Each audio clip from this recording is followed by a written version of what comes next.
This conference will now be recorded. Just a reminder that we're going to have 3 talks.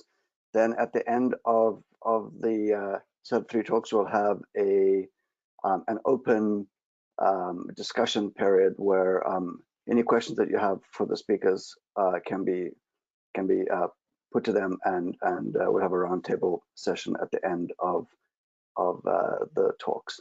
So I'm going to turn it over to my co-host, Todd Wolf. Thank you. Yeah, I also just want to note that you can text or use the chat feature to ask your questions, or just ask to be called on in the chat so that you could give the questions live after the 3 talks. Well, I'm very excited to be here, and we wanted to have this seminar to go over and illuminate the path that people can take from academics to industry, especially for graduate students and postdocs who might be looking at that path. It's not always there's not always an obvious way to get into industry. So you'll hear some stories about how that is done.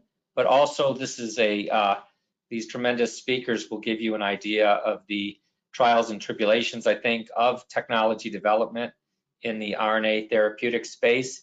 It hasn't been straightforward. There's been a lot of huge technical barriers and challenges, but now, as you'll see from their talks, we're in a great space now after a lot of long, hard work. So this 3 speakers in reverse order are Wes Salomon, who's the Associate Director of Delivery at Tessera Therapeutics, a very new company, and Rossi, who's the co-founder of Moderna and currently the CEO of Convelo Therapeutics, and Bob Brown, who's the Chief Scientific Officer and Executive Vice President of R&D at Dicerna Pharmaceuticals.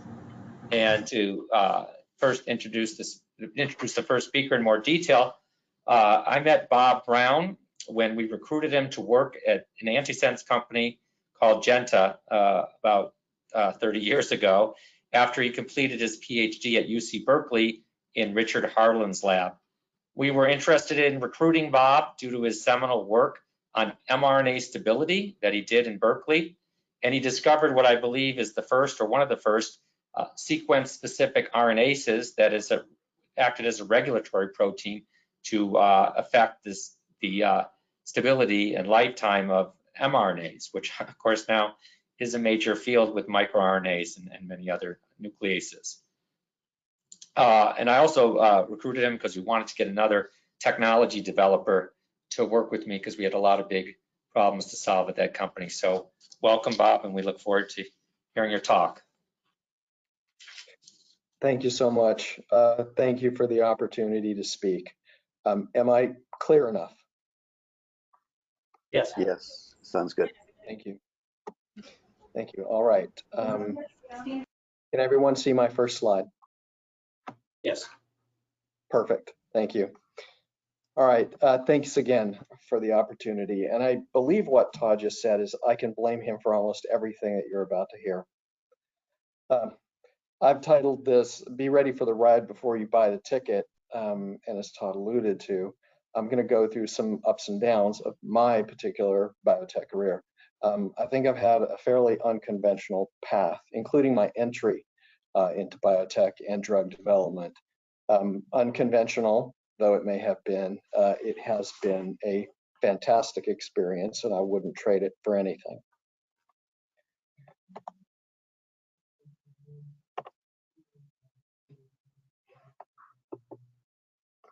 The slides won't advance. Okay, there we go. All right, first, academic foundations of my career. I started at the University of Washington in Seattle, and I just had the intention of getting a Bachelor of Science degree in biology. And in one of my freshman classes, I didn't get an exam back when everybody else did, and instead I got an invitation to meet Dr. Mel Hilla in her office. And she showed me around her lab, introduced me to people, and asked me if I wanted to do undergraduate research, which I knew I'd always wanted to start undergraduate research as soon as I could. I'd always had the interest, and I immediately said yes. Her lab was focused on the developmental biology of sea urchins as a system to understand the regulation of translation. Specifically, how do messenger RNAs sit in a sea urchin oocyte and egg for a year without the process of translation starting, and then within a few minutes of fertilization is completely ramped up and translation going full bore. So that's what we were working on. And it didn't take long for me to realize that the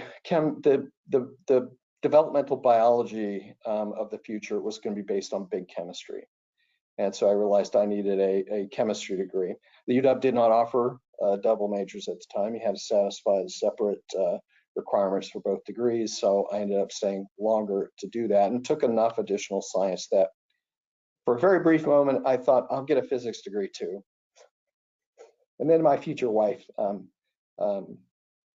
made sure that I didn't take that path. Then I went to the University of California, or as Todd said, I joined the lab of Richard Harland, an amazing guy, amazing researcher, and really my training there was incredible. And I made a luck observation that led to the characterization of sequence-dependent regulated stability of a wide range of messenger RNAs in a system conserved between frogs, xenopus is shown here on the slide, all the way to humans. And also I have to give a lot of credit for my training there to Marietta Dunaway. We had a very close association with her lab, and she was one of the best critical questioners that I have ever faced.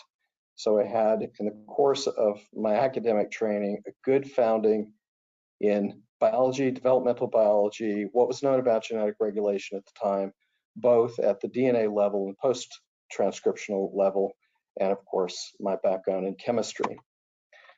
As Todd mentioned, it was essentially a cold call from him inviting me to give a talk at a biotech company in San Diego.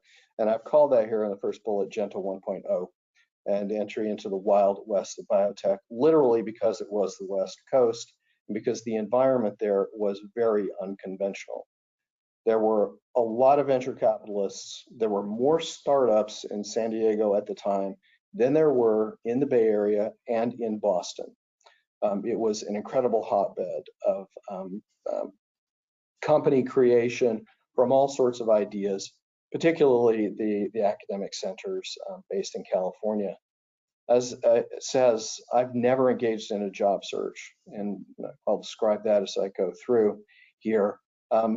Positions have found me, or I have created them. At Genta in San Diego, as Todd mentioned, we were working to develop antisense technology into a therapeutic, and I'll go into a little bit more detail in this slide. The company was founded on chemistry shown on the left-hand side of this slide. This is a methylphosphonate representation of the phosphate group of a nucleotide, and you can see in the RP form, methyl group is on the left side of this image, and SP it's on the right side. This was chemistry first synthesized at JHU by Paul Cho and Paul Miller, and that had been licensed and used to create the company, in contrast to some of the other very early antisense technologies that had also recently been used to found companies. At the time, the advantage of this chemistry was, as the figure shows, it was neutral. And it was claimed and published that these molecules freely entered cells and that they could bind to their target nucleic acids, RNA in particular, strongly enough to block translation and therefore achieve gene regulation. I had done some RNA antisense in Richard's lab as part of my work. It's a familiar area to me. And I thought, well, these molecules with their nuclease resistance and their ability to freely enter cells will make a good therapeutics platform. And so I made the decision to join the company. It didn't take long to realize, and that's why I say surprise, it didn't take long to realize that everything that was claimed for this chemistry didn't turn out to be fully vetted, and definitely was not realized in animals. So the company had to remake itself at that point and switch to phosphorothioate backbone chemistry, shown on the right. And at the bottom, you can see two representations of a single-stranded antisense oligonucleotide, both of which activate RNase H to recognize the antisense oligo target messenger RNA duplex and mediate the destruction of the messenger RNA. Even at the time, also as this figure shows, we realized that chirality was important, and it made a very big difference in the behavior of molecules as methylphosphonates, and we could detect it made a difference as phosphorothioates. But because this was difficult chemistry to do, we were told by the CEO at the company we would be fired if we were working on this. And several of us that were in the chemistry team, because even though I had a degree in molecular biology, I worked with the chemists and had biologists reporting to me. We decided it was worth the risk and we tried to work on it anyway. And we made some foundational observations for both chirally pure forms of this chemistry that we were not able to industrialize because racemic phosphorothioates, shown on the right, where there's no control of the position of the culture, were still capable of exerting a good antisense effect in certain scenarios, one of which led to the creation of the GeneSense program, the first antisense oligonucleotide that underwent global regulatory review. And I'll talk about that more in a bit. At Genta 1.0, the company grew from about 31 when Todd and I were there to 135, had a great deal of expansion and success and did good fundraising. And then we started to run into some problems. The company had the antisense platform, a dermatological product in the clinic, and then a conventional licensed oral delivery technology. Dermatological clinical program failed. The contract that was used to establish the relationship to develop this new generation of orally bioavailable small molecules also failed, and it left the antisense platform by itself to continue the company. So 3 other people at the company and I wrote a new business plan, went to VCs, and got that plan funded, an agreement to fund that plan by venture capitalists in San Diego. And unfortunately, the management of the company at the time chose to take a different path, and the company was acquired by a hedge fund in New York. And a week after that, we were 5. We went from almost 135 to 5 people in a week. And the mission then was to continue the clinical program that we had started with GeneSense, go through all the contracts, sort out the company's financial and legal obligations, and then build that into a new functional version of the company. So this is where my real training took place. I was exposed to everything from the generation and protection of intellectual property, obviously working at the bench, directing work at the bench, other aspects of contracts, presenting to the board, presenting to venture capitalists. I ended up working on with venture capitalists on both sides of the table, asking for funding as well as evaluating funding opportunities. And it was an amazing amount of responsibility for somebody that had been in the industry such a short period of time, which was only possible because we were in the environment we were, and this was a very small company, and things did not go smoothly. So situations of high flux are also situations of incredibly high opportunity, and I'll discuss that a little bit more in a moment. That led to the foundation of Oasis Biosciences. 2 of my colleagues and I chose to start another company rather than staying with Genta when it moved to the East Coast. We got that company funded, we did deals. We generated IP, and the IP we generated was valuable enough to be acquired by what was at the time the world's largest DNA-based diagnostics company, GenProbe. About the time of that acquisition, I was approached by the new company, Genta, that only had 1 individual in common with its founding on the East Coast, to rejoin, because I had been consulting and working on the regulatory aspects and the clinical development aspects of GeneSense, and advising them through the later stages of clinical development, and there became the VP of Research and Technology, which again was an unusual position because all of the work that we did was by contract. We didn't have labs at that time until we acquired the RNAi startup mentioned at the bottom, Salus Therapeutics. That team ended up reporting to me and was operated as a separate business unit, but that was the first time that we then had our own lab operations, and it was focused on the RNAi, not drug development. Then I was recruited to Dicerna in Boston, where I'm at now, and that was 13 years ago. And I've always been willing to take risk. And as it says, why not? I've done this before. So I started at Dicerna when it was a very small company. Now I'll take a quick switch over to academia versus biotech. And this comes from a slide that you may have seen Todd present in the past. In academia, there's supposed to be freedom to choose products, and in biotech, we follow company goals. There's limited truth to that. Obviously, in academia, you do what you can get funded. And in biotech, you often have the ability to do experimental projects because there is adequate funding, and based on success, get more funding. And that leads to the small budgets versus the large budget aspect of this. My team's budget is not huge, but my direct reports spend $85 million a year, which is far more than I ever imagined having access to. And a significant amount of that spending is dedicated to exploratory projects that are not part of the immediate company goals. And those exploratory projects have led to some of the most significant clinical programs that we have. So biotech does offer the opportunity to be creative, to do discovery, and to watch your own discoveries be translated into the clinic. There is a little bit less job security in biotech, but in this environment, anyone can be hired at any time by another company. I don't think that being concerned about the routine cycle of layoffs and mergers in biotech should limit anybody's consideration of the field.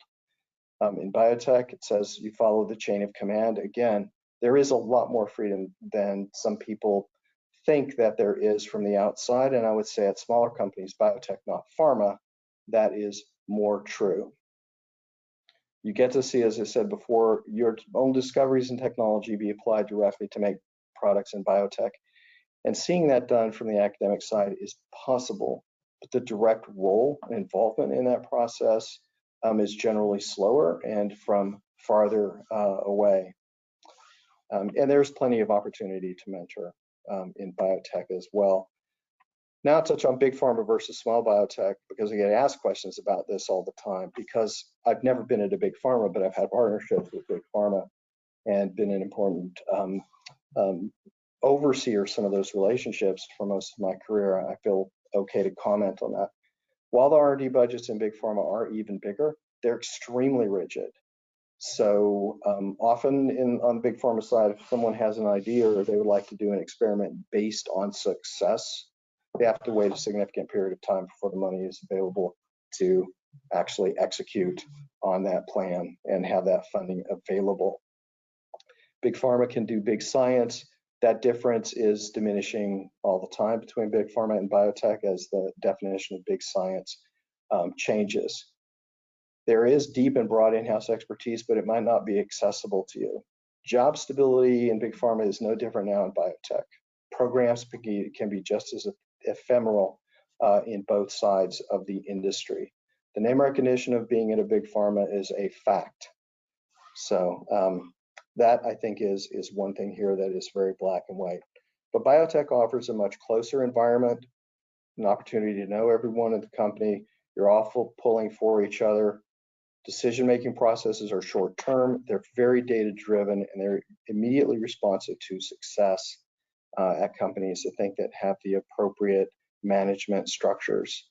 As I said before, there's potential for very fast career development because the environment is higher risk and higher flux. Job stability also in biotech can be significant. Like I said, I've been here for 13 years at Dicerna.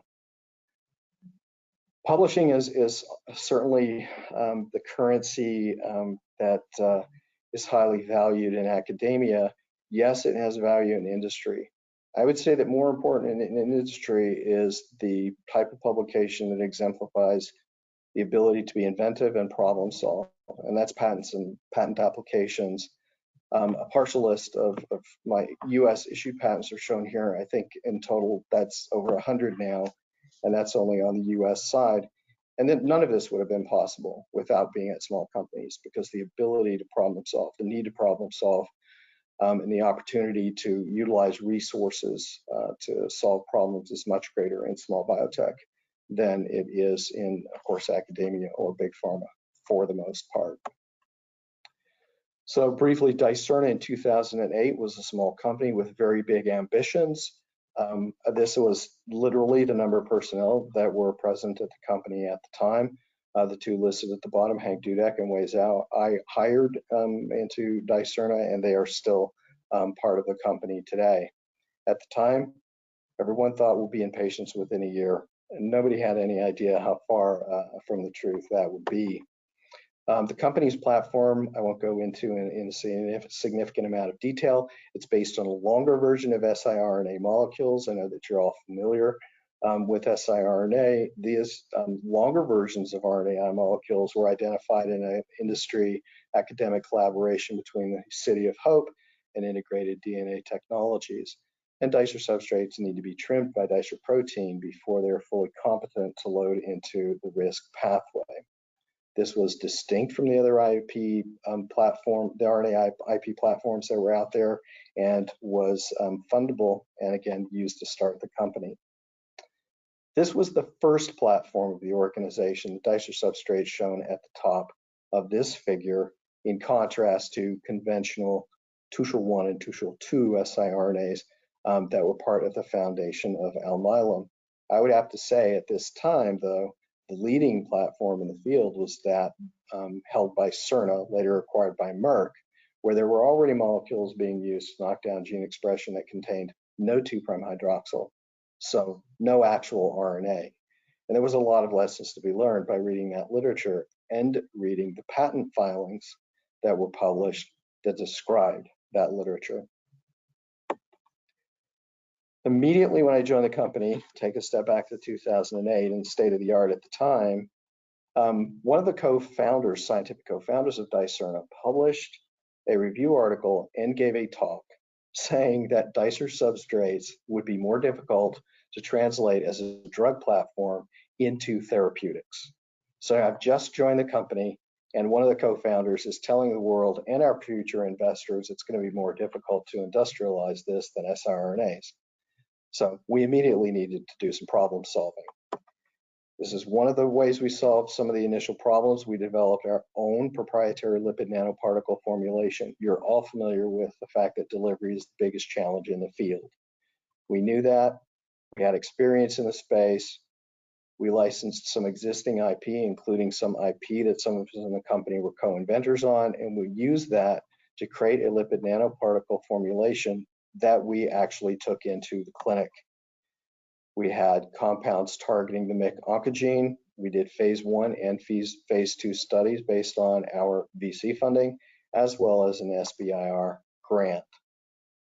Once we had those clinical trials underway, our board, our investors, said de-risk the company and be able to achieve delivery of RNAi molecules outside of the tumor environment. And that led to working on GalNAc for delivery to the liver. Now, at the time, there was a lot of confusion in the field, and a lot of the partners, potential partners we were talking to, were confused about what could and could not be done with GalNAc based on both a scientific perspective as well as a freedom to operate perspective.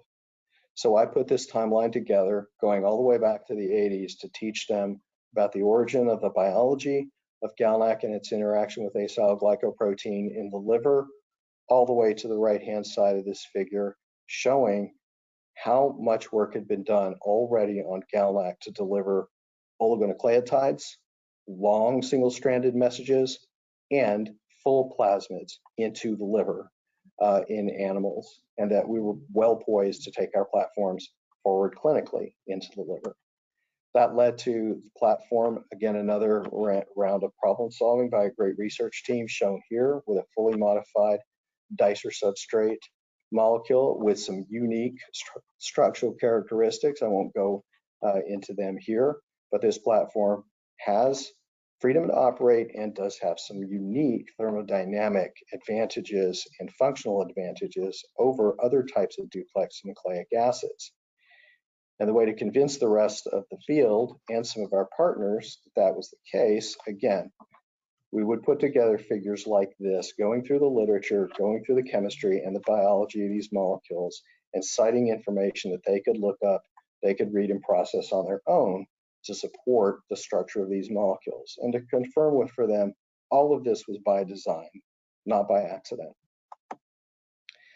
Today, we're delivering these types of molecules outside of the liver as we continue to invent new chemistries for delivery and new modifications of this platform. There's been a lot of excitement across the field, and not just for small duplex nucleic acids. These are applicable to other mechanisms of action.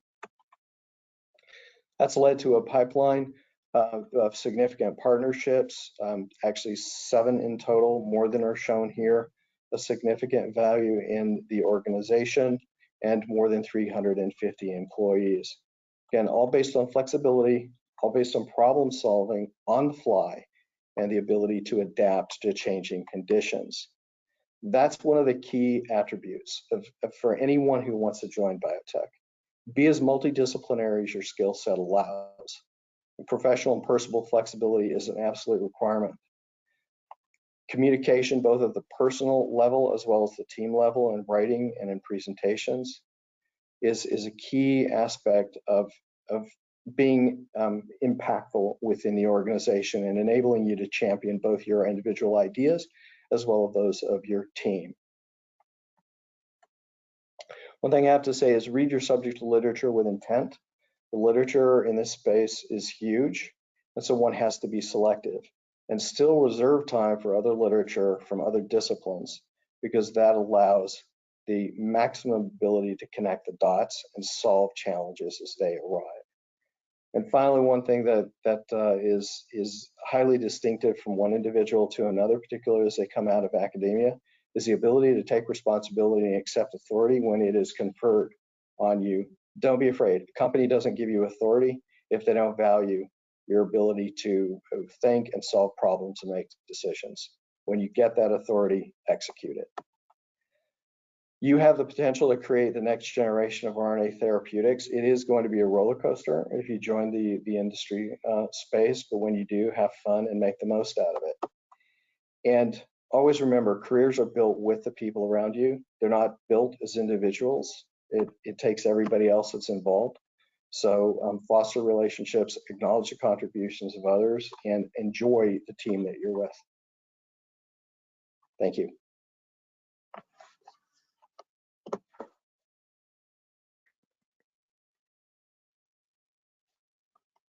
Thank you very much, Bob. That was fantastic. We're going to reserve time at the end for questions for Bob, but we're going to move on to the next speaker now. So it's my pleasure to introduce Dr. Derrick Rossi to the audience today. Dr. Rossi is a serial biotech entrepreneur, originally a stem cell scientist, but discoveries made in Dr. Rossi's lab led to the formation of several leading biotech companies, including such household names as Moderna and others that are the leading edge of biotech, for example, Intellia, Magenta, Stelexis. He currently serves as founder and CEO of Convelo Therapeutics, which is developing remyelination therapeutics for example, MS. He earned his bachelor's and his master's from the University of Toronto, and then his PhD from the University of Helsinki.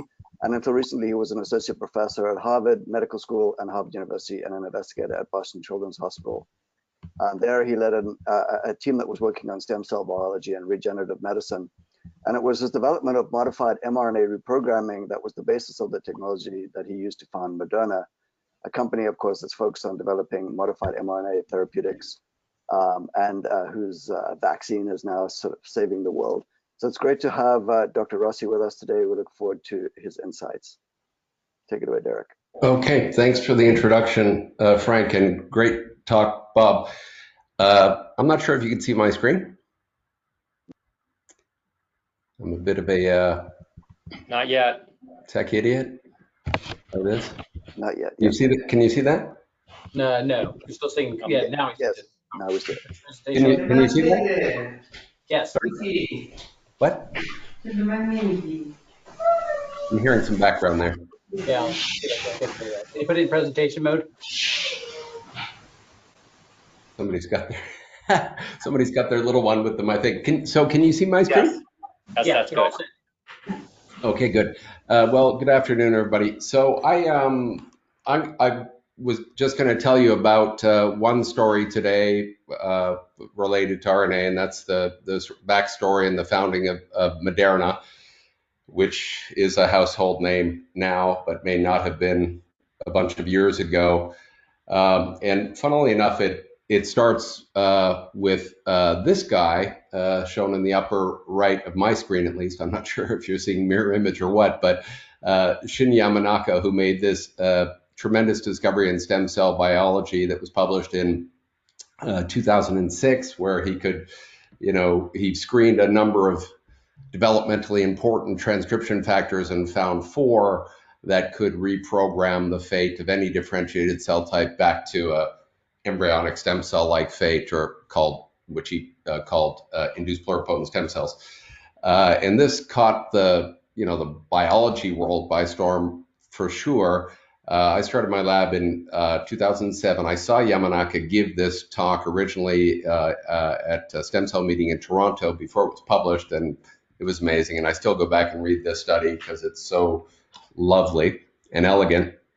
But it had a problem, if you were going to think about this for therapeutic translation, in that the vehicle that he used to deliver these transcription factors to differentiated cell types was retroviruses, which integrate into the genome.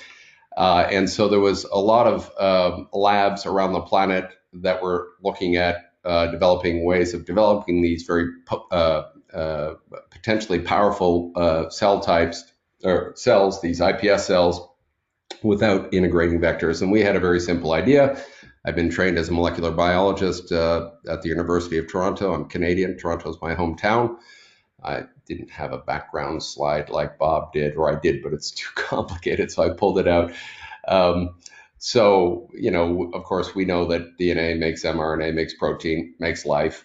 And so we thought to use mRNA to get around the whole DNA part because we need to make 4 proteins, which are now called Yamanaka factors. So we turned to the textbook and made very, canonical mRNAs with bells and whistles of 5' and 3' regulatory sequences, and it didn't work.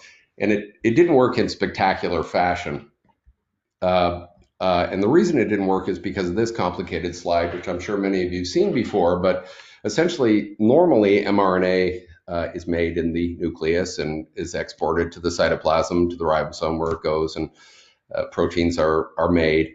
However, when nucleic acid is coming in from the outside of the cell, it's usually not a good thing. It's usually some type of infection. And ever since, pathogens and cells have first met one another, pathogens have been trying to get their nucleic acids in, and cells have been coming up with pathways and mechanisms to prevent that from happening.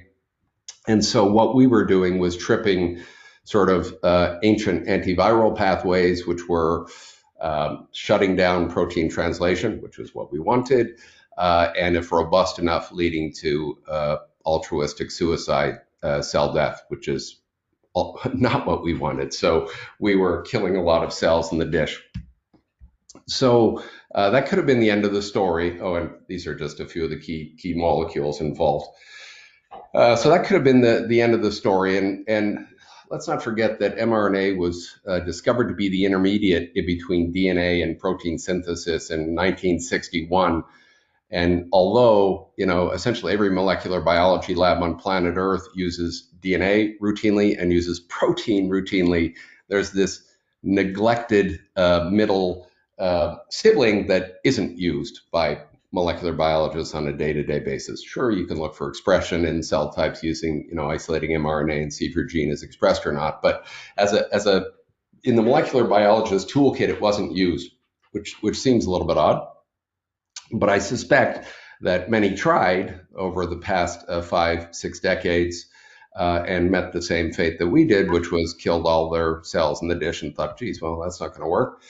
But we thought there might be a workaround, so we went into the literature, and it turns out that the nucleosides of RNA are modified in vivo.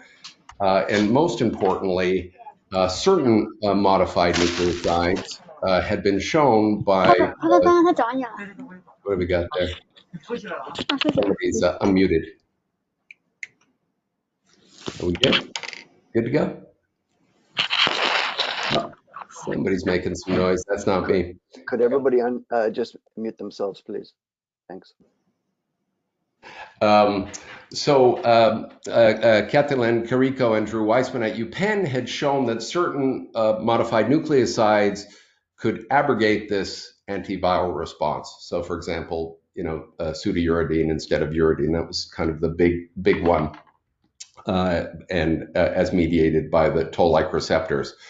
So we thought, and they had, when they had originally published this paper in 2005, they didn't actually make any mRNAs in that study. It was just, oligos of RNA and long RNAs, but they didn't actually apply it to mRNA at all, although they alluded to it in the very last sentence of their discussion.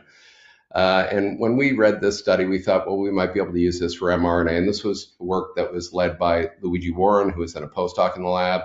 So, and first protein is an obvious test protein, which is, GFP. So if you make GFP with unmodified nucleosides, just standard off-the-shelf nucleosides, you got a few green cells, but you got a lot of dead cells.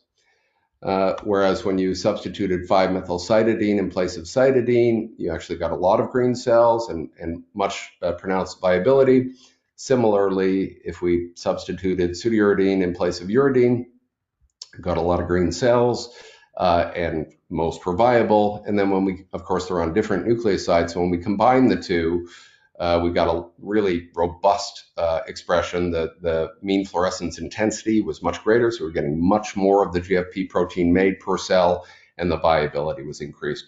And we determined, and I'm not going to show you, but this reduced viability from untransfected or vehicle transfected, although that makes no sense because the vehicle is here. But basically, there's a bit of toxicity associated with the lipoplex delivery agent that we're using.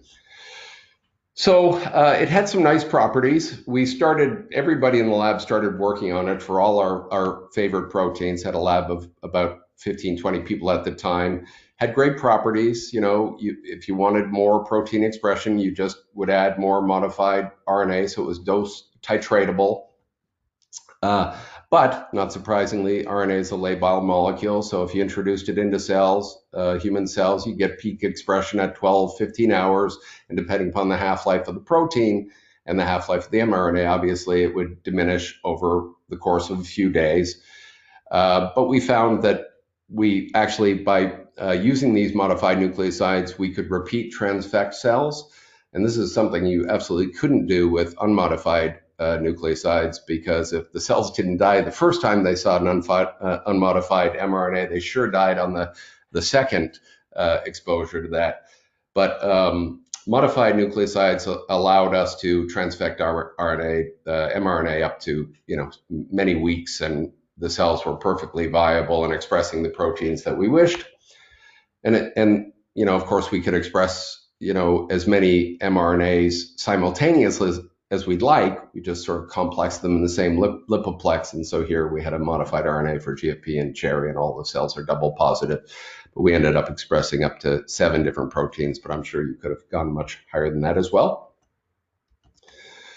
So we got very comfortable with this technology. We went back to our sort of biologic goal, which was to move cell fate around. So we first transdifferentiated human fibroblasts by introducing a master myogenic transcription factor, MyoD, and turned them into multi-nucleated contractile muscle cells. We, of course, reprogrammed back to pluripotency, and whereas Yamanaka has sort of approached the pluripotent colonies are these little brown dots. They're stained for this pluripotency marker. And when we did it with the modified RNA, it was incredibly efficacious, orders of magnitude more so than Yamanaka's approach. And then kind of the elephant in the room was, well, once you get to pluripotent stem cells, I mean, you can't use those clinically. If you were to transplant those into somebody, you'd give them a teratoma. So you'd have to differentiate them to a usable cell type. And so we did an experiment where we made RNA iPS cells. And then we directed their fate using modified RNA to a lineage. Again, we went to muscle in this case. And we published this paper in 2010. We got the cover, which was lovely. It got a lot of attention in the popular press and the scientific press, the lay press as well. But what was interesting was I was getting, calls, from pharma execs, on a weekly basis, let's say, saying, we really want to license your IPS technology. And I kept thinking to myself, doesn't anybody see that you can make proteins with this technology? On the other hand, we had, hi, sweetheart. We had done all of our work to this point in cells in a dish. So if you were going to imagine turning this technology into a therapeutic paradigm, what evidence would you need to convince yourself to do that? So many in the lab started to do that. And I don't know how this slide is a little odd, but this is the first time we did this experiment. We made a modified RNA for luciferase, went down on the animal colony, did a dose titration into the thigh of mice and got dose-dependent luciferase expression. And we could either do this with, again, just lipoplex. We were not delivery experts, or believe it or not, we could do this with unmodified RNA, completely uncomplexed with anything, and get basically the same results, which is pretty cool. Sorry, my daughter is asking me something. 5:30. Sorry.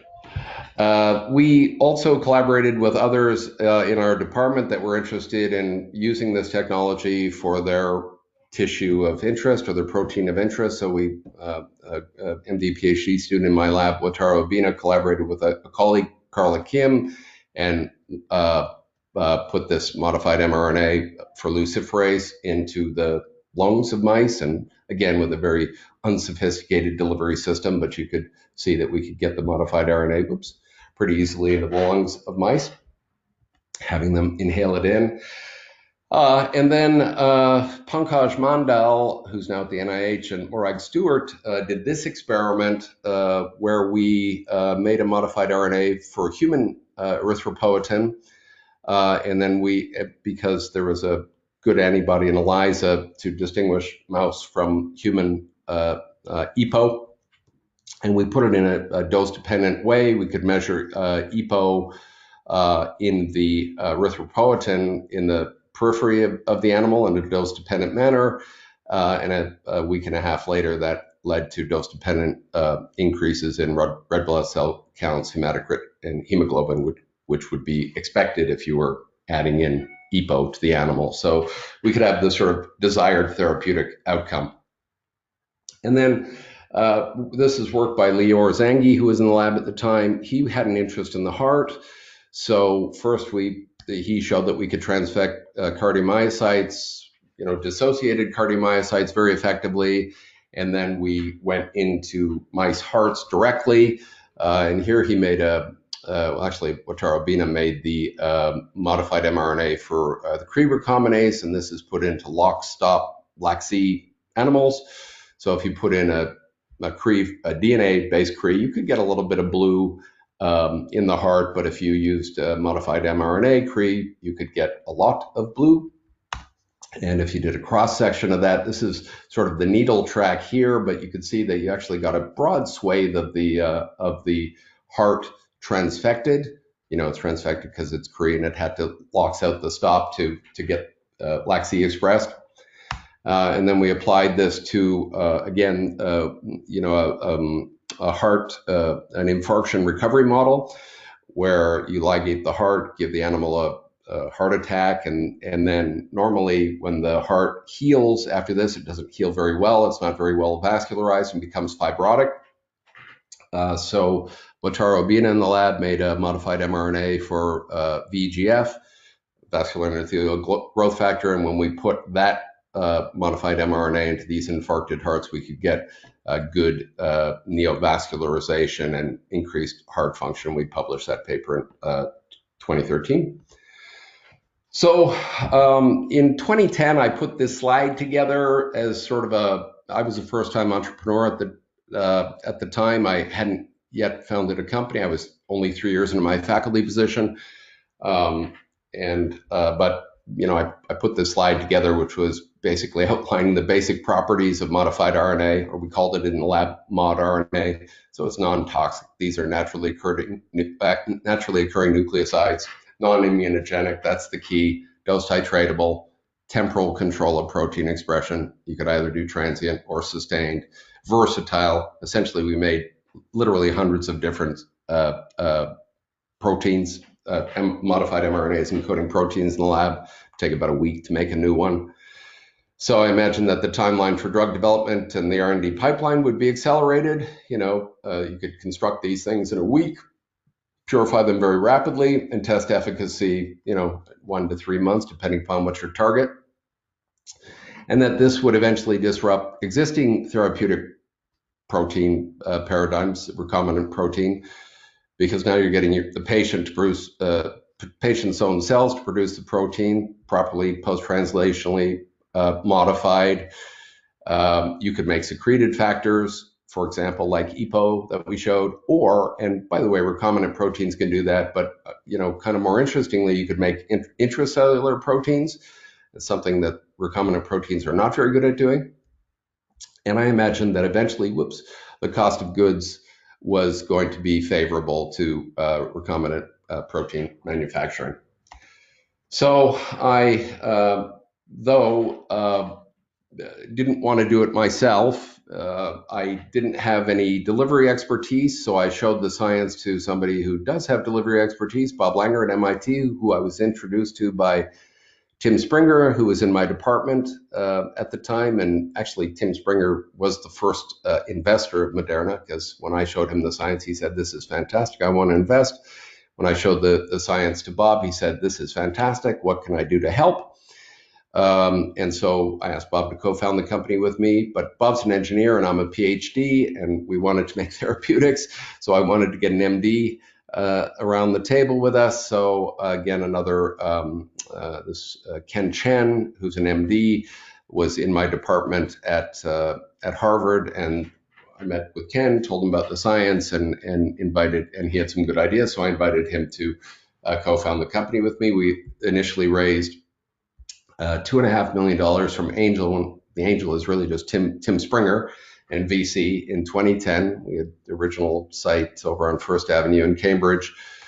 But Moderna looks a little bit different today. And I should say, to qualify, that I was on the board of directors of Moderna for the first 4 years and on the scientific advisory board, but I stepped away after 4 years because I went on to found one of the CRISPR companies and number of other companies. So I didn't want to have any conflict. So anyhow, quick facts today. Prior to going public, Moderna raised over $2.5 billion. That's quite crazy. They went public in 2018. They had an all-time high IPO at the time, over $600 million, got a nice ticker. Now has over 1,500 employees. They were really smart. They invested in a manufacturing facility before they had a clinically approved product. That was really wise to do. I'm sorry, did somebody say something? Sorry, something. Maybe it was somebody off mute again. Commercial subsidies around the planet now. There's 24 programs in development, 14 have entered the clinic, and it has a large market capitalization. A lot of different areas. One of the challenges when we founded Moderna was, what do we work on first? Because, DNA makes mRNA, makes protein, makes life. You could work on so many different things. I was interested in genetic disease. There are 6,000 genetic diseases. That does not include cancer. So really the challenge was what to work on first. Actually, what to work on first is obvious because it's a very low-hanging bar, and that's vaccines. We'll talk about that in a moment. But, cancer vaccines, oncology, localized regenerative therapeutics. This is previously one of the lead programs was this VEGF, actually the data, a bit of which I showed you a while ago that started from the lab that was partnered with AstraZeneca back in 2013, secreted proteins, intracellular therapeutics, so many things you can do with mRNA. This is, you could just go to the web and open up Moderna's pipeline. They've got all these sort of programs. Here's the VEGF that started off in the lab by Wataru Obina and Lior Zengi, so it's in phase 2. Here's the sort of other half of the pipeline. And of course, everybody knows about this one now, the COVID vaccine. So usually when I talk about this, people are interested in learning a little bit more about that. So you all probably know about that, but this slide deck was made for others. So I'll just quickly go over this. You all know that SARS-CoV-2 and about the COVID pandemic, we've heard about it on the news every day for the past year and a half almost. So respiratory disease breaks out in Wuhan, late 2019, first US reported case, January 15th. The WHO, not the WHO, the band, the WHO declares it a global outbreak or global pandemic, in March. And these numbers are pretty stark. Over 160 million people have been infected globally. Over 3.5 million have died. In the US, over 33 million infected and close to 600,000 have died.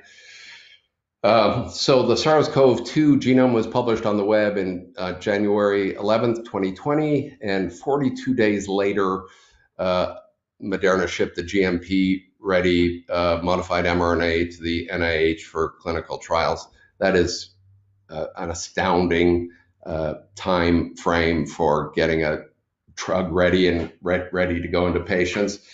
But the pandemic sort of required it because it was a pretty serious virus. Certainly when it first emerged, it was more deadly than it is now. We've learned a little bit, but it's still obviously a global problem. And of course, luckily the virologists went before us and taught us about coronaviruses in general, and more specifically how they latch onto human cells and initiate their infectious cycle through this spike protein, this blue bugle, if you will. So the modified mRNA is encoding for the spike protein. And this is data which many of you, I'm sure, have seen. It was published in the New England Journal in December of last year. This is the phase 3 blinded placebo-controlled study that Moderna ran of about 15,000 vaccinated versus 15,000 placebo. And on the y-axis here is the cumulative event rate. Are you getting COVID or not? And this is time. And if you get vaccinated, your chance of getting infected, getting COVID-19 is severely diminished as opposed to if you don't, if you're on the placebo. And of course, there was a raging pandemic at the time, which is a good time to run a vaccine trial. It was very well tolerated, no safety concerns. In this paper, they reported 196 cases. Almost all of them were in the placebo, but there was a few in the mRNA. 30 severe cases of COVID-19. Those were all in the placebo arm, and one death again in the placebo arm. So this, led to the calculation of a 94% efficacy against COVID and 100% efficacy against severe disease. Interestingly, and really assuringly, Pfizer, in partnership with BioNTech, who also have a modified mRNA, developed a modified mRNA COVID vaccine, essentially reported the exact same data in totally independent trials. So that gives some assurance that this is robust. And of course, people always ask me about variants. So, viruses are the perfect evolutionary units. They will mutate. They certainly have a lot of opportunity for doing that with the, infection rate the way it is across the planet. And of course, more efficacious variants will emerge. And so the reason I put this here is to give comfort in the fact that as these things evolve and, with sequencing technology the way it is, everybody gets these new variants are very easily determined what the mutations are. You can test whether or not, antibodies generated in those that had previously been infected by COVID-19 or vaccinated, whether or not those antibodies are effective in neutralizing these variants. And in most cases, they are, except there's one variant that is a little less true for, which is the South African variant, which emerged in October of 2020. And this is actually, it's in many more countries now. And then 24, this slide's a little bit old. And so, Derrick, we're kind of getting close to the time, so if you wouldn't mind. sure, yeah, last slide. Okay, great, perfect. Yeah, yeah. So anyhow, just to say that now a 351 specific mRNA was made. It was shipped to the NIH in February, and it's undergoing clinical studies. So I will end it there, right on time. Perfect. Thanks very much, Derrick. Much appreciated. Mm-hmm. I'm going to turn it back to Todd now. Thank you. Excellent talk and timely. And I'm going to introduce Wes Salomon, our final speaker. And hopefully you have 20 slides, Wes, so we'll have time at the end for questions. And Wes did his BS in biotech at WPI in Worcester Polytechnic. And I met Wes when he was a research associate at RXI Pharmaceuticals, where I was the CEO, and that was an RNAi company co-founded by me and Craig Mello. And he did a tremendous job there and as a research associate, and we helped us develop the first oligo with the delivery conjugate to enter clinical trials. And then Wes will, in his talk, tell you how his career went on from there. Thank you.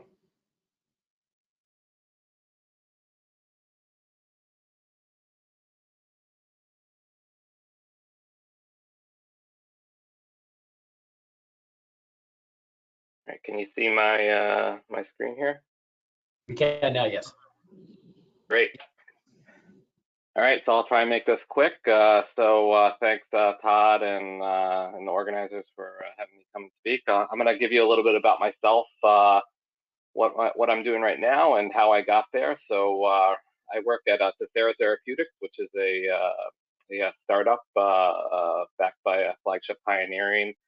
And I've been there for nearly 2 years, and prior to that, just adding everything up, I've had about 10 years working in industry and about 17 years of research experience. So I'll go over my path around the helix in and out of industry. So formally, as Todd was saying, I did my bachelor's at WPI, and that sort of engineering spirit from coming from an engineering school has always sort of stuck with me throughout my time doing research. And while I was working, I actually made my path through Harvard at the extension school in their biotech program, but decided to do a PhD at UMass Med in their RNA Therapeutics Institute. So one of the most frequently asked questions that I get when talking to people who are in academia is like, what's it like to work in industry and how did you get there? And I'm going to try and answer both these questions, especially for people who have only really gone the academic route and have got no experience in terms of research that happens in industry. So prior to getting a PhD, I worked in industry, as Todd was saying, and that's where we crossed paths at RXI. And so I worked for about 4 years post bachelor's at a couple companies, one being Citrix Corporation was the first company I worked at, and then later RXI, which actually kind of spawned out of that. At Citrix, that was my first foray actually into the RNA world, where I was actually using RNAi as a tool to help validate type 2 diabetes and obesity targets. And this was this company was founded through some research collaborations at UMass Med through Mike Check and others who were using this as a tool and a potentially finding ways to validate small molecules and or even maybe make RNAi drugs out of the targets that were identified through these big screens.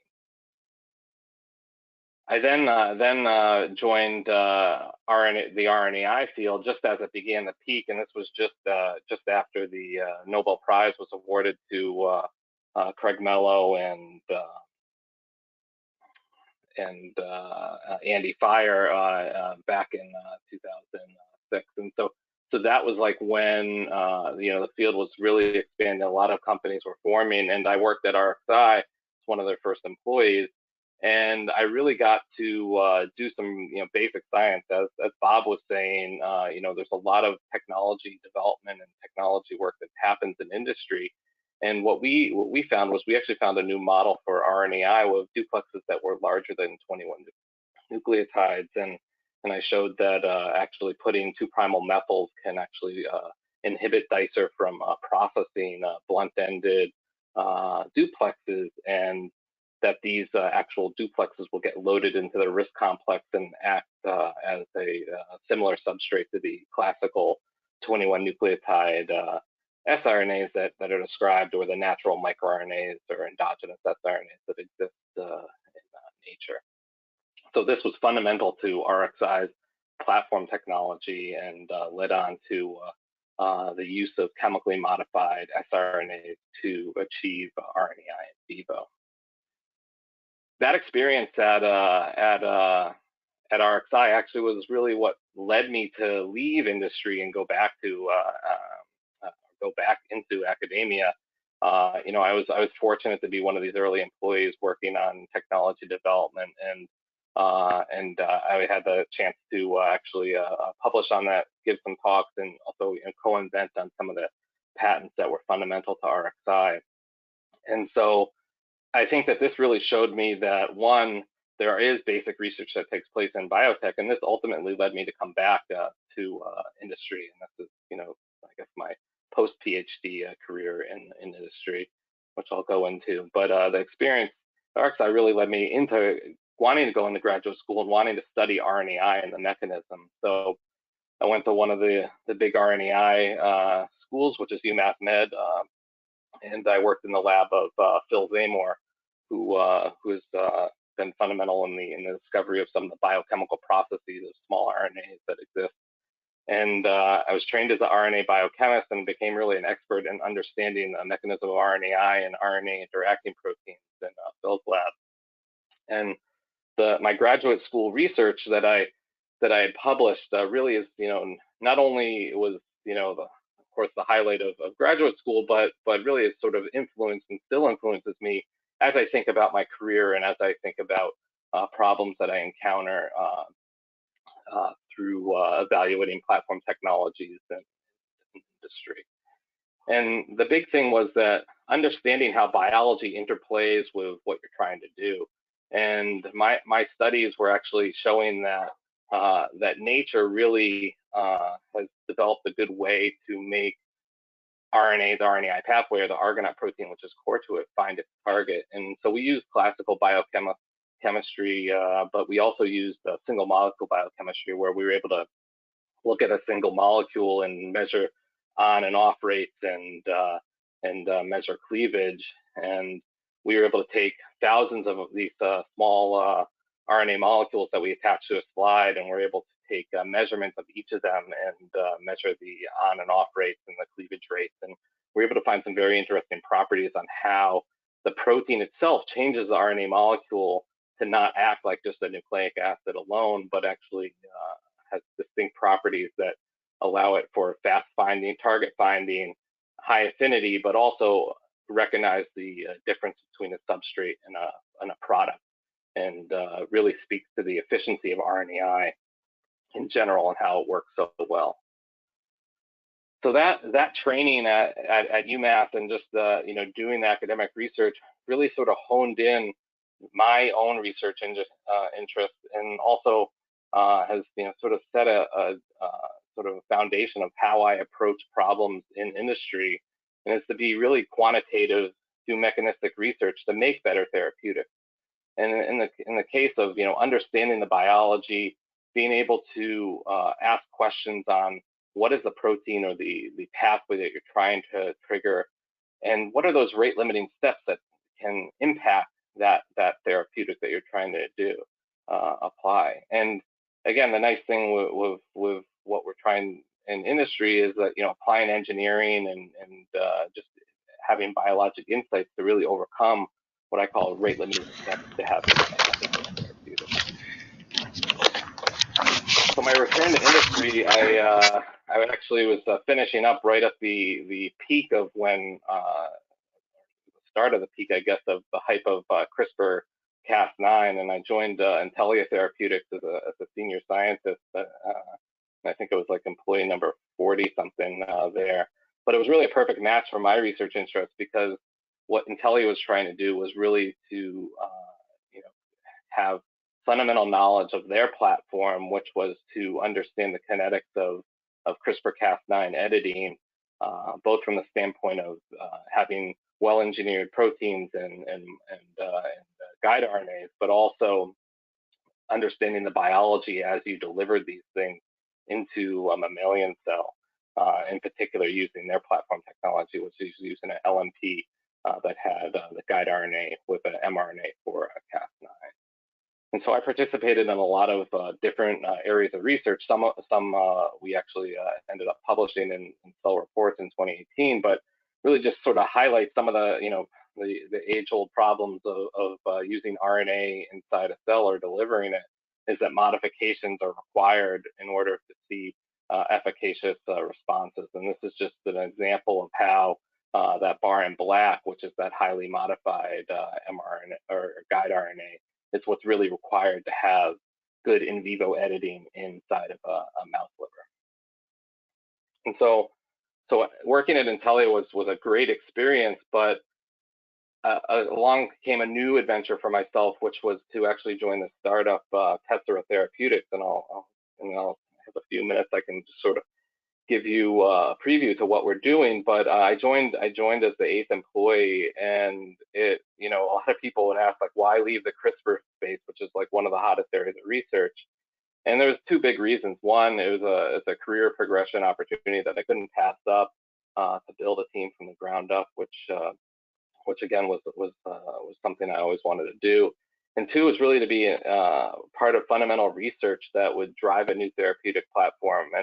And being in the CRISPR space, I saw where those limitations were of the CRISPR technology, and it was really interesting to see what Tessera was building as a way to overcome what many in the field were facing when trying to use CRISPR as a therapeutic to actually create curative type of therapies or gene replacement type of therapies.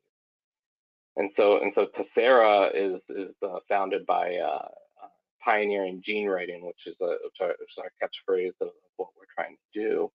And really, it's to sort of overcome what CRISPR-Cas has been doing, which is to be a good way of cutting DNA and then allowing the cell to make a mistake when it does the DNA repair. And which can happen at some frequency, is that you get an indel, which is an insertion or deletion that leads to inactivation of the gene by creating a premature stop codon or a nonsense codon mutation. But the question that Tessera had was, is there a better way? And the founding of Tessera is really to use mobile genetic elements and engineer them to be able to write in DNA. And the biggest difference between gene editing, which uses the Cas system, is that mobile genetic elements have two of those domains. It's the endonuclease domain, a DNA binding domain, but they also have a domain that's meant to integrate something. And so this is what we're engineering to actually, instead of integrating itself like transposons would, we're going to integrate a therapeutic gene. And so our gene writing system is composed of two different distinct things, which is a gene writer protein that we can deliver to cells via a variety of ways. One of our favorites is using a mRNA encapsulated in a lipid nanoparticle, and then a template, which can be either RNA or DNA, that would be utilized by the protein to integrate either in a site-specific manner to the genome. So this is a really exciting technology, and essentially this is just an example of what a DNA transposon might look like, where it basically uses a template DNA, finds the site in the genome, and integrates it through a transposition event or copy-paste event. So to sum up, again, Tessera is a growing company. We have over 40 open positions, and those who are interested in being a part of the next chapter of genetic medicine, I really hope you will check us out or email me. We're looking for some RNA folks. Thank you very much, Wes. That was fantastic. Much appreciated. I appreciate all of the contributions from our three speakers today. What we're going to do now is open up a roundtable discussion where all of our speakers will be available to take your questions. Cindy Wong from the TVO office is going to be calling out people's names. If you have questions, please type them into the chat, and or just type your name into the chat, and she will call on you, and you can ask your question.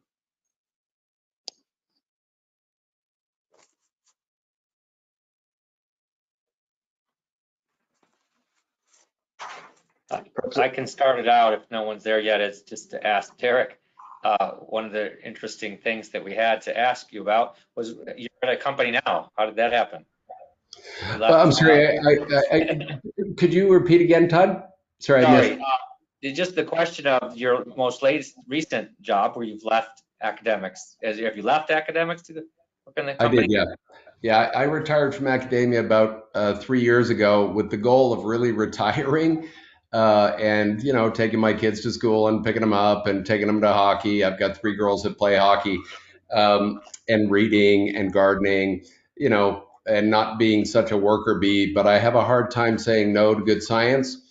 So I learned of some great science from an old colleague of mine at Case Western. And we were both members of a New York stem cell foundation, and he was showing his science, and I was just giving him some advice on, you know, starting up a company around it, which ends up being Convelo. And then I was doing more. I was flying to Cleveland, and we raised the money all with angels, actually, in Cleveland. So we raised $9 million, and then kind of all the angels said, well, who's going to run this company? And somehow that's how I got the job. So it was really totally unintentional, not desired, but it's very, very exciting company. It's developing small molecules for to enhance remyelination and demyelination disorders such as multiple sclerosis. You know, the academic team really found the fundamental pathway that controls that, funnily enough, the cholesterol biosynthesis pathway, very specific enzymes in this pathway. And so we made a partnership with Roche and Genentech, and it's an option to acquire. We're halfway through it, and I swear, as soon as it's done, I'm not going to do it again. Mm-hmm. I say that now. Good luck. Yeah, good luck. Great, thank you. Cindy, you're on mute. Thanks, Frank. Question for you guys. So how easy is it to change topics for research areas in biotech? So if I'm working on something, how easy or how difficult is it to change your research area? Who wants to go first? Yeah. Bob, you go I can first. sort of make a comment on, you know, I was never like a liver biologist by any means, but you know, I've learned more about the liver in the last couple years, just sort of running some of the in vivo programs that Tessera is trying to do. So again, your training in graduate school stuff is to be a researcher, and you sort of dig into it, ask the questions that, you know, sort of, you know, bug whoever you can, and that's sort of, it's again, it's just part of research, asking questions and, you know, finding answers. I'll just add that I think it's really easy to do. And just to basically follow up on Wes said, you know, you're interested in something, you want to solve a question, and well, the first thing you should do is, you know, if somebody's already invented the wheel, get them to collaborate with you, because why the hell reinvent the wheel? But if you, you know, and when you're collaborating with somebody that's an expert in something, you learn a lot, and you might dig down and end up somewhere else. So this is what scientists do. We all do this. This is second nature to us. This is pretty easy, I think. Yeah, I agree completely. It's very easy to do. There's at least 2 routes: asking for a change and being asked to change. And the people that are most effective readily adapt.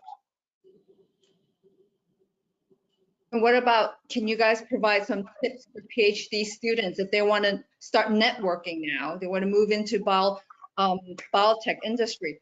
Who should they network with? How should they start networking?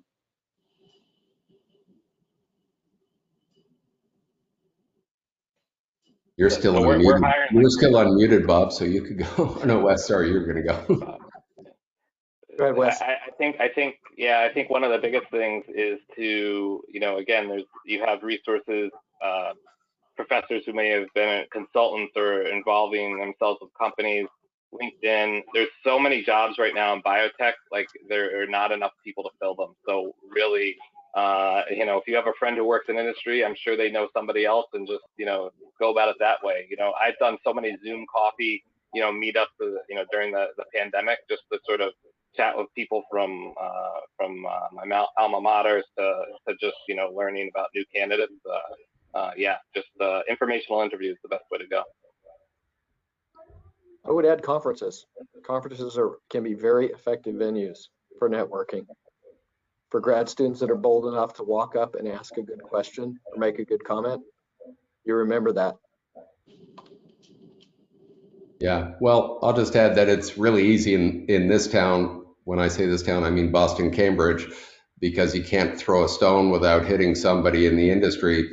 It's more difficult, and I'm consulting with various universities on, ecosystems and this and that in various places like Alberta, Canada, for example, and other places. It's more difficult, but we're in the age of Zoom right now, and guess what? Anybody who's been through this business was at one point a trainee and was in the same shoes as any young person would have been. And I find that people are very generous with their time, and you just really have to reach out. You have to be bold enough to reach out and say, hey, could I get your opinion on such and such and talk about this and that? I mean, I meet with young people and young companies all the time.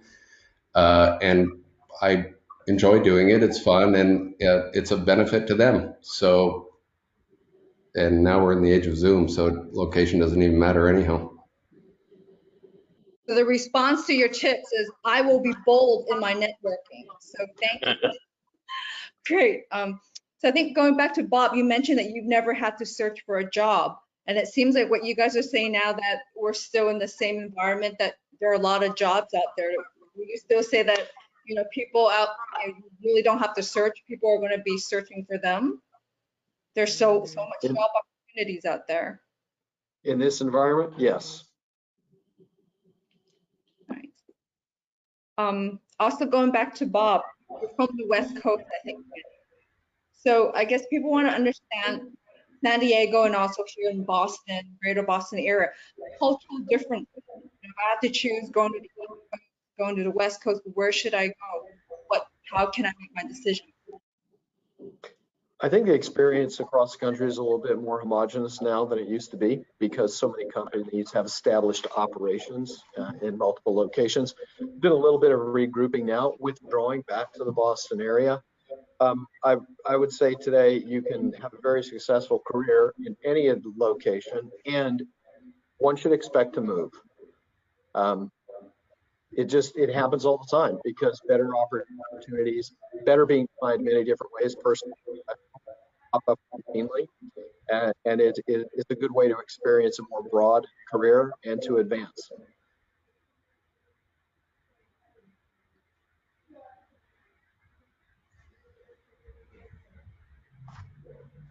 Another question on regarding publication, finding jobs. How important is it to publish in high impacting journals, or just public, having papers out there in general? How important is that to find a job?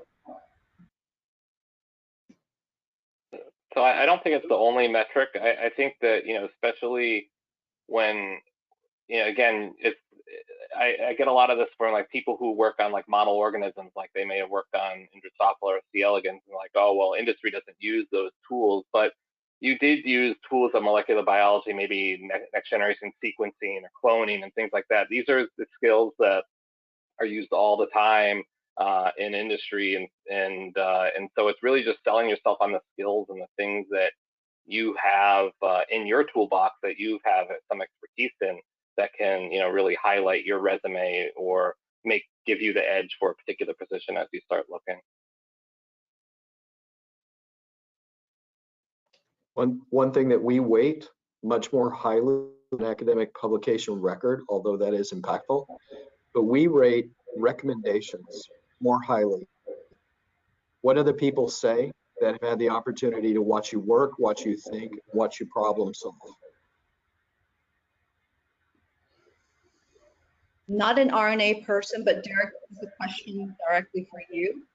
Is it feasible to deliver and retain function of non-coding RNA after modification? So I'm sorry, I didn't quite catch all the question there.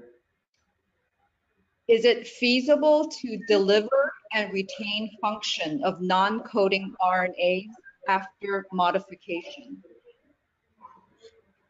Well, yes, to an extent. I mean, retain, I'm not quite sure what that means. It's, RNA is labile, so it's eventually going to be degraded, presumably. It depends on how you modify it. So, and so non-coding, sure. I mean, siRNAs and all of these platforms, they're non-coding and they're RNA. So I'm not sure if I quite understand the question, but I think the real question is retention.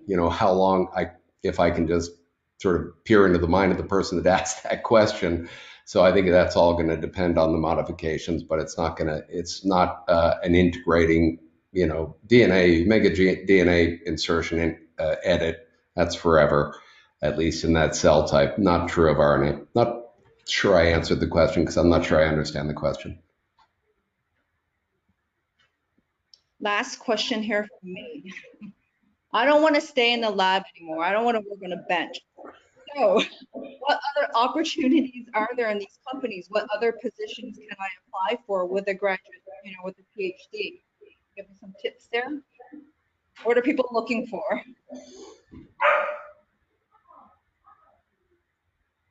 Sure. Well, I'll jump in. I mean, it's amazing how many jobs exist in this field that you don't even know are jobs until you get in there. So, business development, it's really good to have your, people that are doing your biz dev to have really good science chops as well. If you're trying to make science deals, regulatory, clinical regulatory. I mean, there's so many, like any industry, there are so many different parts of it that make it run and function. So it's incredible the variety of jobs. You don't necessarily have to be a lab restricted to the bench. You eventually, at some point, even if you're a bench scientist, you almost inevitably advance beyond the bench and you don't do experiments anymore and you're leading teams and thinking about that. I mean, I can't remember the last time I had a pipette in my hand. I would be a liability right now. I'd be dangerous in the lab. So, I mean, it's shocking how many different job opportunities there are for, smart, enterprising young people. I would add strategize if you want to make that transition before you go into industry or after. So if you want to do it before, get some additional training in the new space before you make your entry into industry. But certainly take advantage of opportunities to shift after you've joined a company.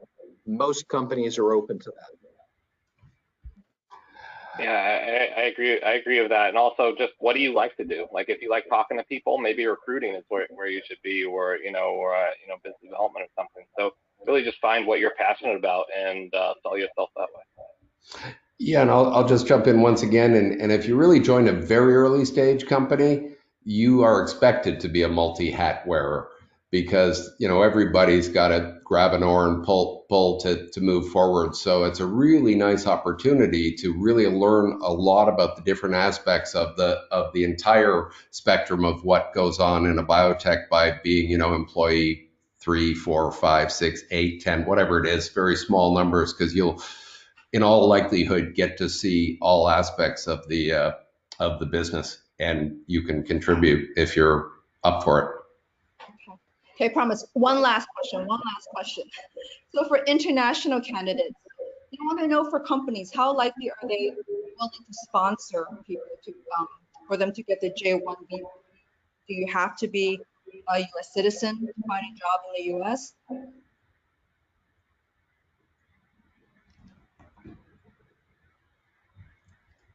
Somebody want to take that? I think if you've got expert. Yeah, I was just going to say, if I you've got prefer. expertise that is valued, that and you're the best candidate, there'll be a way to figure it out. That's my opinion. But who knows? These things are changing all the time, and it's a bit of a governmental issue. But did you want to add something, Bob? Sorry to cut you off there. Oh, no, No, not no, I was at gonna say all. like a lot of the companies Oh, don't Wes. sponsor things. So Yeah, the key element there is get a good employment. The company needs to get a good employment attorney. Could I ask No, I do one know more? if you graduate at a American university, you can at least in the past, probably now again, you can, as a highly skilled person, you can often get a work permit. At MIT, they said they were 100% effective at getting people work permits for being extraordinarily skilled, just by definition, almost graduating, you're extraordinarily skilled. I know we're getting to the end of time. Could I ask one question that I think some of our junior faculty that are just getting started might be interested in, and maybe I could point this question to Derrick, who seems to have followed the path most similar.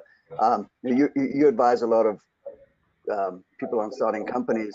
What would you say is the sort of key advice that you'd give to sort of junior faculty, who might have been in your position, to get their science commercialized? Is it protect your IP? Is it find the right angels? What is your advice? Well, you know what? Every biotech startup is a different story. So, I've been involved in five, and they're totally five different stories. So there are many lessons to learn. So everyone is a unique setting. One thing, though, that I think is universally true, if you're a young faculty, and this is what I did almost by accident. The first time I did it was, get the advice from people that have seen the movie before. Because guess what? If you've seen the movie before, you know what is coming next. Whereas if you haven't seen the movie before, you're like, holy shit, I wasn't expecting that. My goodness, what do we do? So, pardon my French. So, mentorship is really important. So, obviously your science has to be great. That's first and foremost. I would say the science has to have a path to the clinic, because there can be really great science that really doesn't have a path to the clinic. And I've talked to many young people that have beautiful science, but I'm like, how are we going to turn that into a medicine? So there's fundamental things that need to be true of your science and your research, but navigating it for the first time is, you're not trained to do that. You don't have the experience, so it's really useful to have mentors. And again, I say that people are very generous with their time, and they really are willing to do that for young companies. And there's actually organizations set up that do that. I'm part of something called Creative Disruption Labs, which is basically a mentoring community, free mentors around the planet to young startup companies that can seek the advice of people that have been there and done that. So yeah. Great, thank you very much. I think we should probably end now because we're getting over time. I do want to thank all of our participants. Obviously, your experiences are invaluable to those of us sort of and getting started in this area and thinking about ways to commercialize our discoveries. Really thanks to all of you also for sort of the pioneering work that you're doing and sort of being role models for the rest of us sort of following behind. Todd, do you want to say a few closing remarks? Yeah, just thank you, the speakers. It was everything I hoped it would be and more. So really appreciate it. Extremely interesting and informative talks. Thank you very much, everybody. Appreciate it. Thank you, everyone. Thanks to Thanks our all. audience. Appreciate it. Bye, everybody.